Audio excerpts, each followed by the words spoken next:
السلام عليكم ومرحبا بكم مرة أخرى في حلقة جديدة من شوات بشرى الفاسية. تنتمنى لكم يا ربي دائما باش تكونوا في أحسن حال. وصفتنا اليوم هما العنيقات مدغمرين. غادي نحتاج معاهم، يعني أنا كنت شريت واحد الكمية ديال الدجاج، بقاو لي هاد العنيقات عزلتهم هكا بوحدهم والدجاج خليته بوحدو. مع هاد القنيصات هكذا ومع الكبيدة ها هي حتى هي كلشي منقي مزيان.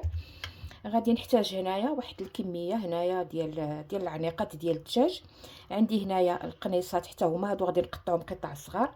عندي هنايا تاني الكميه ديال الكبده، يعني هنا غادي تكون واحد كيلو الا ربع بحال هكداك. عندي هنايا كاس ديال الزيت. عندي هنايا كاس ديال الزعفران حر، ها هو راهو شفتوه من الداخل، ولكن ضفت عليه واحد شويه ديال الضويمه ديال الزعفران. عندي هنايا حامضه معصره. بالنسبه للكبده غادي نحتاج معاها هنايا واحد الدريسات ديال الثومه اللي طرطقتهم هكا، وريقه سيدنا موسى والمليحه، حيت انا الكبده غادي نسلقها وعاد غادي نطيبها مع العنيقات. انا غادي نوريكم الطريقه.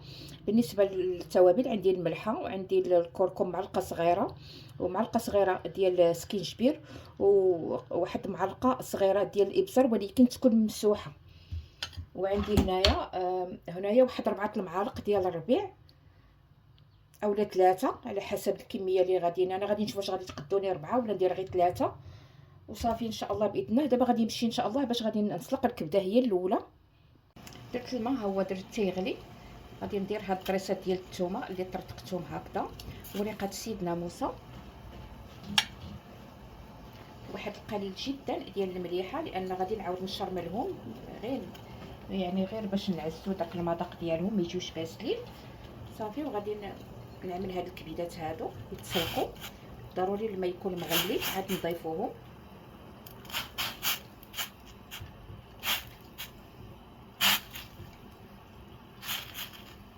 غادي نقبط هكا الطير. غادي نضيف فيه هاد التوابل هادو وهاد الثومه. هنا عندي واحد 4 ديال الضريسات ديال الثوم اللي محكوكين. غادي نضيف هاد حامضه اللي معصره، وهذا الكاس ديال زعفران الشعره اللي ذوبت فيه زعفران الشعره.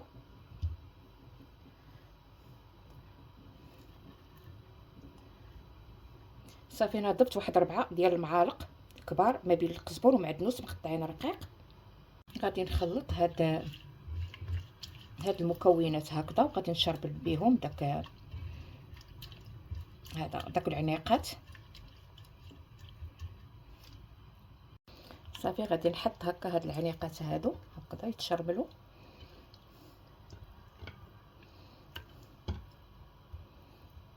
وهذوك القليصات غادي نمشي نقطعهم قطع صغار، بعدا كندير هادو يتشرملوا بعدا ترقدوا مزيان.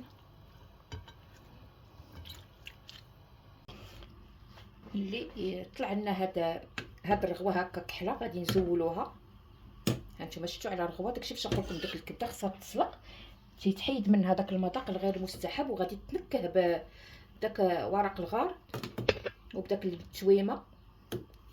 صراحه تتجي بنينه بهذه الطريقه هكا. حتى الا كنتو غتحمروا الدجاج وكانت عندكم الكبده وبغيتي ديروها، ضروري تسلقوا الكبده بهذه الطريقه، يعني تعطي واحد المذاق اللي هو رائع.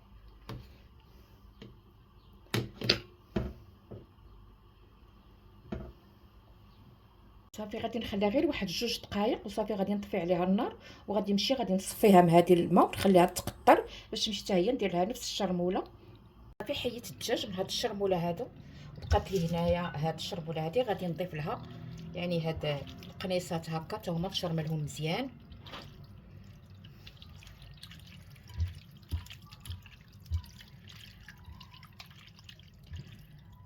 صافي غادي نحطهم هكا على جنيب، وغادي نمشي نقطع الكبده حتى هي. غادي نقطع هذيك الكبده اللي سلقت، غادي نمشي نقطعها ونرجع معكم باذن الله.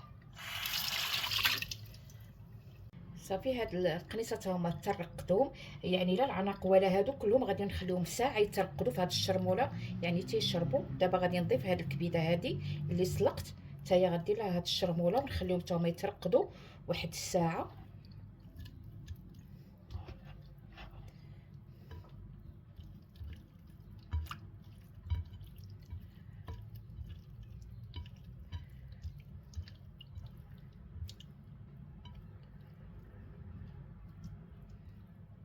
صافي ونرجع معكم باذن الله.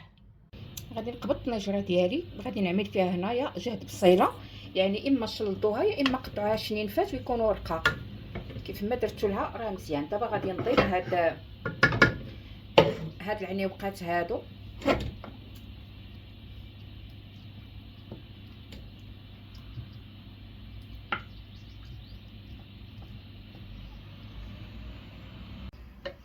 ونضيف هاد القنيصات عفوا.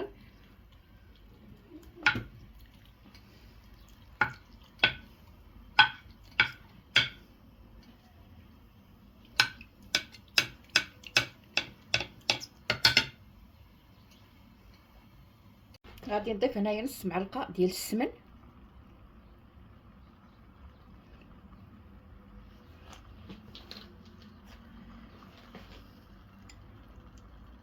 واحد نص معلقه هكا ديال السكينجبير،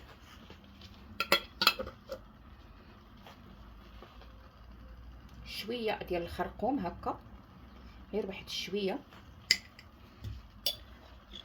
واحد 4 معالق ديال الفلفل الاسود، يعني غير شويه، يعني غير راس معلقه وشي شويه.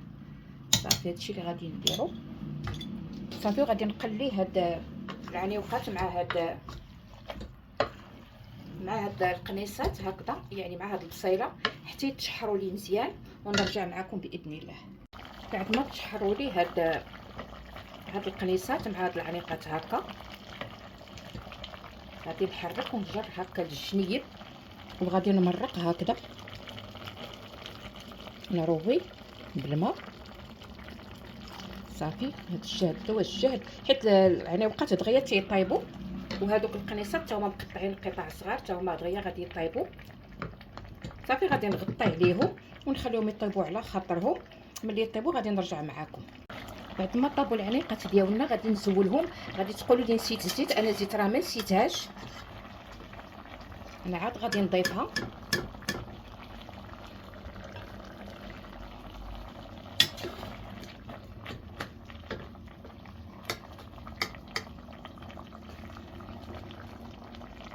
صافي حيد داك العناقات. دابا غادي نضيف هنايا، عندي هنايا واحد 2 بصلات كبار، هما اللي غادي نصوب بهم هكا الدغميره حتى حيد داك الدجاج.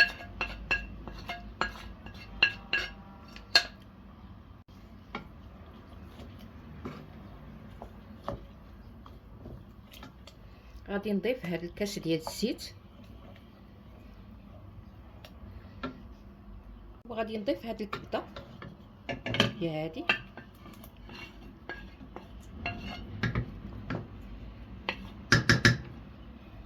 صافي غادي نخلي هاد الكبيده هادي مع هاد البصيله هكذا، يعني حتى تعسل لنا هاد البصيله، يعني تختار وتعلق.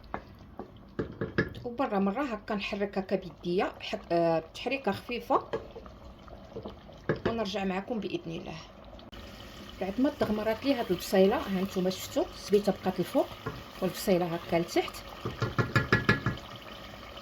غادي نرجع هاد العنيقات هكا،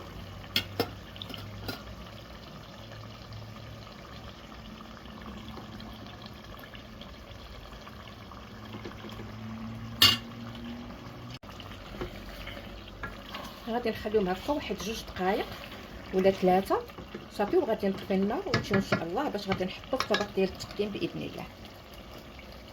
وهذا هو الشكل النهائي ديال الطبق ديالنا اللي بالعنيقات ديال الدجاج والكبده والقنيصه.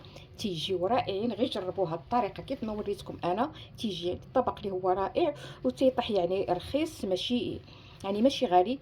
طبق اللي هو اقتصادي. كنتمنى وصفه اليوم باش تنال الرضا ديالكم، وما تبخلوش عليا اعزائي بلايك والاشتراك والضغط على زر الجرس باش توصلوا دائما بجديد الوصفات. والى فيديو مقبل باذن الله.